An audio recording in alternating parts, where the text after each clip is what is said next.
Hey everybody, wanted to do something a little bit different this week and share some of a testimony. And actually it's taken me a few tries to do this particular video over the past couple of weeks. Mostly I didn't say everything I wanted to say and I just kept fumbling through it. What I wanted to talk through on this video is my testimony wrestling with depression. In some talks, as I've traveled around, I've shared that story in bits and pieces. I've talked about struggling with anxiety. I've talked about struggling with depression through college. I wanted to dedicate some time just specifically to what it's like to wrestle with depression and maybe speak to some of you, especially some of you guys, who are wrestling with that exact same thing right now. My story really started in junior high school, and for a lot of us, that's a tough time of life. I don't think most of us want to go back to junior high. If you had like a choice of, hey, what year in school do you want to go back to? Nobody is picking 6th, 7th, probably not 8th grade either. We are good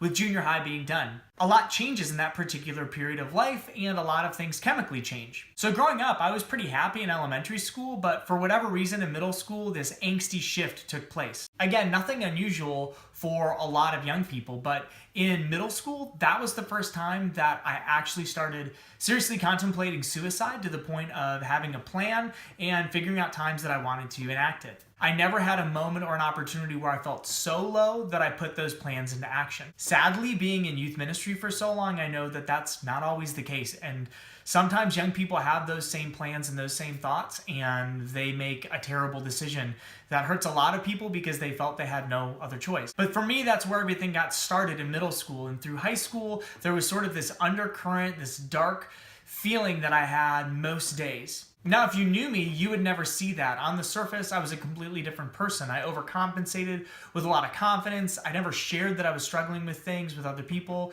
Quite frankly, because when I did, a lot of people shut me down. If I wanted to share that I was having a tough time, or I felt depressed, or I felt anxious, or I felt sad more often than I should, a lot of people told me just to get over it. They'd tell me to be a man and stop acting like such a baby. This is why I wanted to talk about this, especially for guys, because those words made me really go inside of myself until I got into college, and really until I was almost outside of college. In college, I had pretty much a complete breakdown where I finally went and sought out help. I asked a doctor if they could kind of help me figure out what was going on, and they diagnosed me with major depression. I started seeing people for counseling. I started taking antidepressant medication to help right a chemical imbalance that was happening, and I started to look at things spiritually. Now, those three things are actually really important in that order, because I think another thing that hurt me going through that process was when people would say things like, well, you need to pray more. You need to figure out ways that you're being spiritually attacked and shut those doors. Now, it is true that through that period of time,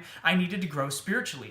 But growing spiritually wasn't going to help me overcome my depression. It was an important component of that, but not the only component of that. I think sometimes with guys especially, we hear either those two things. We hear, you need to man up, you need to suck it up, you need to stop being such a baby, stop being so sad, like what's your problem? Or we hear from people who mean well, like, listen, you just need to fight spiritually, the devil's attacking you.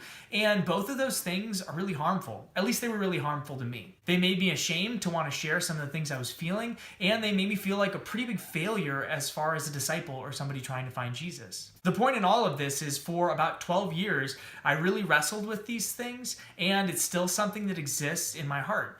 It's always maybe going to be a part of my story, and it sometimes surfaces itself in various ways. I still try to see a therapist at least once a month. I find somebody I can go to talk to when I'm feeling anxious, when I'm starting to feel depression creep in. I've got to keep myself healthy. I try to have a good exercise regimen. I try to eat healthy. I try to have a good prayer routine. Those things can help me from falling back into a darker place. But I also know that that's always going to be something I might be prone to. And if that's the case, I know where I seek help before it even gets to that point. Here's why I'm sharing any of this with you. First, I don't want you to feel alone. If you're a guy and you're struggling with depression, you think you might be depressed, you're sad more often than you feel happy, you don't ever feel like you can pull yourself out of this pit, or maybe you've had thoughts of taking your own life. You're not alone. A lot of men in general wrestle with depression and mental illness. There's no shame in talking to somebody to try to get some help. If you broke your arm playing football, do you know what you would not do? You would not just be like, it'll go away on its own. You would go see a doctor. And then do you know what you'd do after you went to see that doctor? You'd go see a physical therapist, another person who specializes in rehabbing the arm. I'm such a big proponent of going and seeking medical intervention for things like this because I think you need therapy. And I think in some cases you do need to take medication to right a chemical imbalance. There's two fronts that you've got to fight here. But the worst thing you can do is keep silent.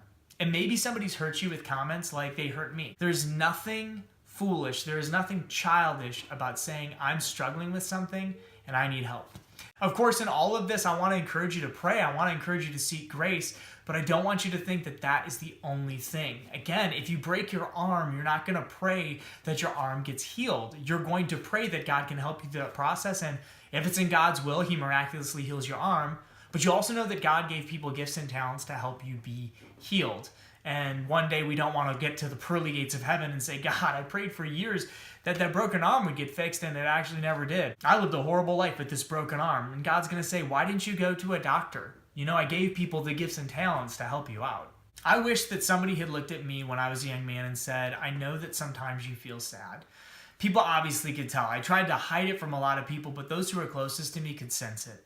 I wish somebody had sat me down and said, it's okay for you to get help. Thankfully, when I got into college, people did, but it took a pretty big breakdown to get there. Wherever you are right now and whatever's put you there, I just want you to know that there's hope, that there's light, and that you are strong enough to do this. With God, all things are possible, but I also believe that there are people in your life right now that God has put there who can help you overcome this. You are not alone. You are meant for something great. And this is a part of your journey, but it's not the end of your journey. If you know somebody who's wrestling with this, talk to them. Talk to somebody who maybe is having a rough time and be a friend. That's the most important thing you can do if you're not struggling with this stuff, is to be a friend to somebody who is. We need companions on the journey. One of the most important things that happened for me was when I came home from that appointment at the doctor's in college and looked at my roommates and told them everything. And they looked at me and said, we will support you no matter what.